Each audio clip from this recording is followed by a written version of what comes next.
नमस्कार प्यारे प्यारे बच्चों। आज मैं आप लोगों के लिए लाई हूँ हमारे कक्षा चौथी का पाठ एक मेरी अभिलाषा है, जिसे श्री द्वारिका प्रसाद माहेश्वरी ने लिखा है। ये कविता के बारे में मैं थोड़ा सा बता देती हूँ, उसके बाद हम इसके प्रश्न उत्तर की ओर चलेंगे। तो ये कविता जो है एक बालक की इच्छा पर है कि ये बालक सभी चीज़ों को देखता है और उसके समान बनना चाहता है। तो जैसे है, सूरज सा चमकूं मैं, चंदा सा चमकूं मैं, जगमग जगमग उज्ज्वल, तारों सा दमकूं मैं, मेरी अभिलाषा है। तो बच्चा सूरज के जैसा, चांद के जैसा और तारों, सूरज और चांद के जैसा चमकना और तारों के जैसा दमकना चाहता है, ताकि वो पूरे संसार को उजाला दे सके।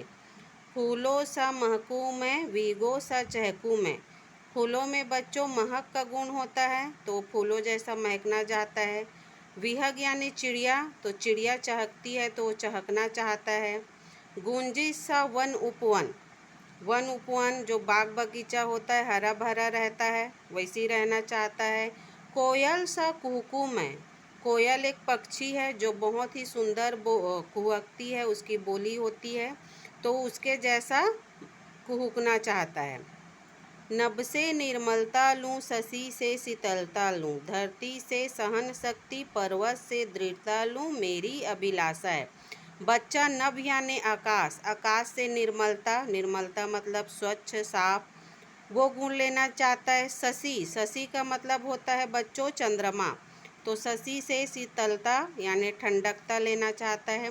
धरती से सहन शक्ति, हमारी जो धरती माता है वो बहुत कुछ सहन करती है, हम कितना भी उस पर अत्याचार कर रहे हमको थामे रखती है, तो धरती से सहन शक्ति लेना चाहता है। पर्वत से दृढ़ता, पर्वत आंधी तूफान कुछ भी आए अपनी जगह खड़ा रहता है, तो पर्वत से दृढ़ता लेना चाहता है।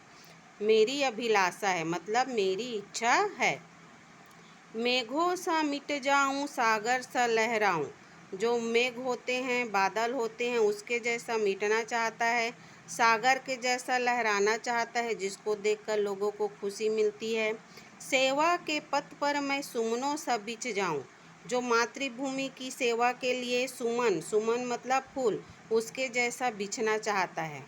ये मेरी अभिलाषा है। तो एक बच्चा है जो विभिन्न तरह से अपनी इच्छा को व्यक्त करता है। सूरज और चंद्र समान चमकना, तारों के समान दमकना, फूलों के समान महकना चाहता है और पक्षियों के समान चहकना चाहता है। कोयल की बोली के समान कूकना चाहता है। नभ से निर्मलता चाहता है, शशि से शीतलता चाहता है, धरती से सहन शक्ति लेना चाहता है, पर्वत से दृढ़ता लेना चाहता है, बादल से मिट जाना चाहता है, सागर सा लहराना चाहता है और सुमन यानी फूल, तो ये मातृभूमि की सेवा के लिए फूलों सा बिछ जाना चाहता है। ये एक छोटे बच्चे की अभिलाषा है बच्चों, जो वो चाहता है। अब इसके बाद हम देखेंगे इसके प्रश्नोत्तर और इसके शब्दार्थ। तो सबसे पहले शब्दार्थ, इस पे आप लोग ध्यान रखेंगे। अभिलाषा, अभिलाषा मतलब होती है इच्छा। विहग, विहग मतलब पक्षी या चिड़िया। उपवन यानी बगीचा। नभ, नभ मतलब आकाश, गगन, बादल। दमकना, दमकना का मतलब होता है तेजी से चमकना। शशि, शशि यानी चंद्रमा, मैंने पहले भी बताया, शशि यानी चंद्रमा, इंदु, मयंक, शशि सब चांद को कहते हैं। मेघ, मेघ यानी बादल, बादल के भी बहुत सारे नाम हैं, गगन है, नभ है, आकाश है, आसमान है। पथ, पथ यानी होता है मार्ग, रास्ता। सुमन, सुमन मतलब होता है फूल, कुसुम, पुष्प। अब हम आते हैं प्रश्नोत्तर पर, तो ध्यान से देखना बच्चों और ध्यान से सुनना और आप लोग लिखना। प्रश्न पहला है, कविता में किनके जैसे चमकने और दमकने की बात कही गई है? तो इसका मैंने उत्तर आप लोग के लिए लिखा है। तो कविता में किसके जैसे चमकने की बात कही गई है, ये हमारा उत्तर है। कविता में चांद, सूरज एवं तारों के समान चमकने दमकने की बात कही गई है। जितना हो सके आप लोग सरल शब्दों में लिखने का प्रयत्न करना बच्चों, है ना। अब दूसरा प्रश्न है हमारा, बच्चा नभ, शशि, धरती और पर्वत से क्या क्या लेने की अभिलाषा करता है। तो ये देखो बच्चों, प्रश्न दूसरा का उत्तर है, बच्चा नभ से निर्मलता, शशि से शीतलता, धरती से सहन शक्ति और पर्वत से दृढ़ता लेने की अभिलाषा करता है। बच्चों, प्रश्न जिस भाषा में पूछा जाएगा जवाब भी उसी भाषा में ही देना है। प्रश्न 3 है हमारा, बच्चा किसके पथ पर फूलों के जैसा बिछने की अभिलाषा करता है। तो उत्तर है, बच्चा मातृभूमि की सेवा के पथ पर फूलों के जैसे बिछने की अभिलाषा करता है। मातृभूमि की सेवा के लिए वो फूलों के जैसा बिछने की अभिलाषा करता है। प्रश्न 4 है बच्चों, बच्चा सूरज और चंदा के समान चमकना क्यों चाहता है। वो सूरज और चंदा के समान चमकना क्यों चाहता है। तो इसका उत्तर है, ये देखो बच्चों, प्रश्न 4 का उत्तर मैंने लिखा है, क्योंकि जिस प्रकार सूरज और चंदा की रोशनी से सारा संसार चमकता है, उसी प्रकार बालक अच्छे कार्य से पूरे संसार में यश फैलाना चाहता है। प्रश्न 5 देखते हैं बच्चों, फूलों में क्या गुण होता है। बच्चा फूलों से किस गुण को लेना चाहता है। तो ये देखो, ये उत्तर 5 है। ये फूलों में महक यानी सुगंध का गुण होता है। बच्चा फूलों से सेवा के पथ पर बिछ जाने का गुण लेना चाहता है। ठीक है बच्चों।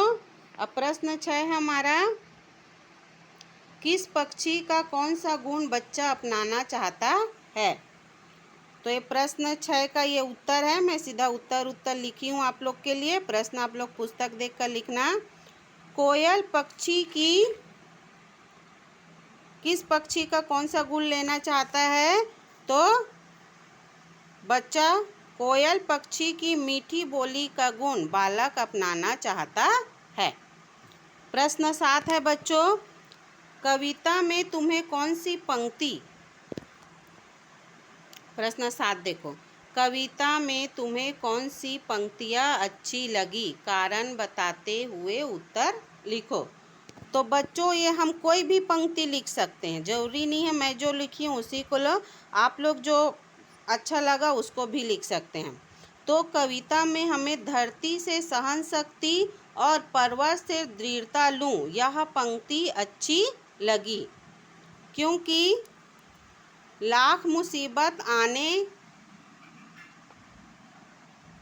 के बाद भी धरती और पर्वत अपने जगह अडिग रहता है। अब प्रश्न 8 है बच्चों, ऐसे 2 फूलों के नाम लिखो जिन्हें तुम जानते हो। तो इसका उत्तर हम कुछ भी लिख सकते हैं। ऐसे 2 फूल, गुलाब, मोगरा, या आपको जो पसंद हो, गेंदा, कमल, जिसको भी जानते हैं, चंपा, चमेली, आप अपनी पसंद का कोई भी फूल लिख सकते हैं। ठीक है। प्रश्न 9 है। प्रश्न 9 देखो बच्चों, तुम दूसरों की भलाई के लिए कौन कौन से कार्य करना पसंद करोगे। तो ये भी हम अपनी मर्जी से कुछ भी लिख सकते हैं। जैसे मैं मम्मी की मदद करना पसंद करूँगा, पापा के साथ बाज़ार जाना पसंद करूँगा, या हमारे मोहल्ले के बुजुर्ग का सामान लाने में मदद करूँगा, ऐसे लिख सकते हो। तो हम दूसरों की भलाई के लिए ज़रूरतमंद लोगों का सहयोग कर सकते हैं। प्रश्न 10 बच्चों, तुम्हारी क्या बनने की अभिलाषा है। तो ये भी बच्चों आप लोग अपने मन से लिखना, इसके ये मैं आप लोग के लिए छोड़ दी हूँ, क्योंकि आप लोग अपने बारे में ज़्यादा अच्छे से जानोगे। जिसको जो बनने की अभिलाषा है, किसी को डॉक्टर बनने की अभिलाषा है, किसी को टीचर बनने की अभिलाषा है, किसी को साइंटिस्ट बनना है, किसी को पायलट बनना है, किसी को फौजी बनना है, किसी को देश की सेवा करना है, किसी को कवि बनना है, किसी को लेखक बनना है ना, किसी को ब्यूटी पार्लर खोलना है लड़कियों को। तो अलग अलग बच्चों की अलग अलग अभिलाषा है। तो आप लोग जो बनना चाहते हो, क्या करना चाहते हो, आप लोग लिखोगे। ठीक है बच्चों। तो ये है आपका प्रश्नोत्तर। एक बार अच्छे से और देख लो बच्चों। ये पाठ एक मेरी अभिलाषा, ये प्रश्न पहला का उत्तर, प्रश्न दूसरा का उत्तर, ये प्रश्न तीसरा का उत्तर, ये प्रश्न चौथा का उत्तर, ये प्रश्न पांचवा का उत्तर, फिर छठवा का उत्तर, सातवां का उत्तर, उसके बाद ये आठवां का उत्तर और ये नौवां का उत्तर। 10वां का उत्तर बच्चों आप लोगों को अपनी मर्जी से लिखना है। तो आप लोग को ये चैनल अच्छा लगा बच्चों, ये ब्लॉग अच्छा लगा तो चैनल को सब्सक्राइब करना।